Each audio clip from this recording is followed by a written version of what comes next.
If you're in a situation at the moment where you're finding your child's behaviour has deteriorated, and it's quite typical during this stage, and I find that there is an increase of families getting in touch because they're really finding that our children are getting more frustrated. They are unsettled because they're out of their typical routine or the normality of our day, and likewise for ourselves, we too are feeling overwhelmed. Um, our day to day has changed insofar as we're dealing with our children, whether we're working, as well as managing schoolwork, and just in general, there's that element of extra additional pressure that we wouldn't necessarily ordinarily have to deal with. So, on a day to day basis, when we look at our children's behaviour, there's many reasons why our children may push the boundaries. Um, really kind of test the limits as such. And often it's where they're frustrated or upset about something.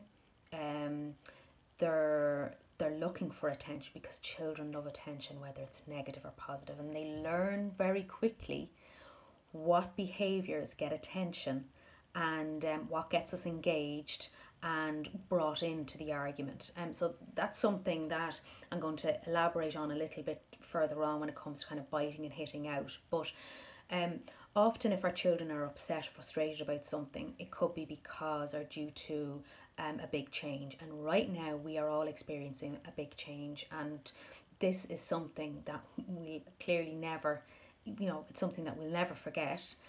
But at the same time, it's important that we help ourselves by supporting our children and looking at the triggers of what's going on. I mentioned previously about our children's language, and that often our children, whether they maybe their language hasn't developed well enough yet, or there's a language delay, that too can impact on their ability to express, articulate themselves, and as a result, they get frustrated and their behaviour is acted out in what we're seeing, currently. Whether it is that they are hitting, they're biting, they're unraveling very quickly, and they're having those tantrums, whether it's frequently, daily, weekly, whatever it is. And like that for our older children, maybe they're getting a little bit more cheeky, or they're pushing the boundaries, so much so that we find that we are getting fired up very quickly, and we're easily triggered as well.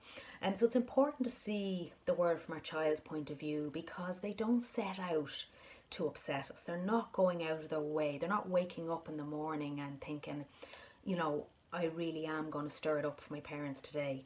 A lot of it is determined to what is presented to them at a given time. And if they are going through a period of change, maybe a new baby has arrived, or you've had a house move, or maybe there's been a family bereavement, but more often than not, there is always a reason behind our children's behaviours. And for them, the difference between ourselves, the adult, and the child is that we typically know if we're off form, and we can make that connection between what's going on and how we're feeling. And for our children, they can really struggle with that. So if they're having an off day and they are quite irritable and confrontational, and we ask them what's wrong, what's the matter, how are you feeling, 9 times out of 10 they won't be able to tell you, because they actually don't know. And the biggest skill we learn as parents, it's not something that just naturally happens, but we learn, is tuning in to where our children are at and looking at what is behind that behaviour, and also being mindful of our responses and how we react. And that can have a significant impact then on going forward and in managing those trigger behaviours. So even when we talk about tantrums, the reason, and often with parents that I work with, our parents might say, the children will go from 0 to 100 within seconds. And the reason that happens is because they're tipping along, and maybe it is that they want something that they can't have, and you have decided you're going to stick to your guns and you're saying no. That depending on how we responded in previous times, our children again are quite tuned into us, and they will figure out fairly quickly what they need to do to get to get us to give in and give them what they want. And so with a tantrum, when it goes from 0 to 60 within seconds, it's because our children learn very quickly that there's no point hanging on from 0, 1, 2, 3. I'm just going to keep pushing and pushing. I'm going to go all the way up to 100, because that's the point where my mommy and daddy will come in and kind of go, here you go, you can have it. And they've learned that reaching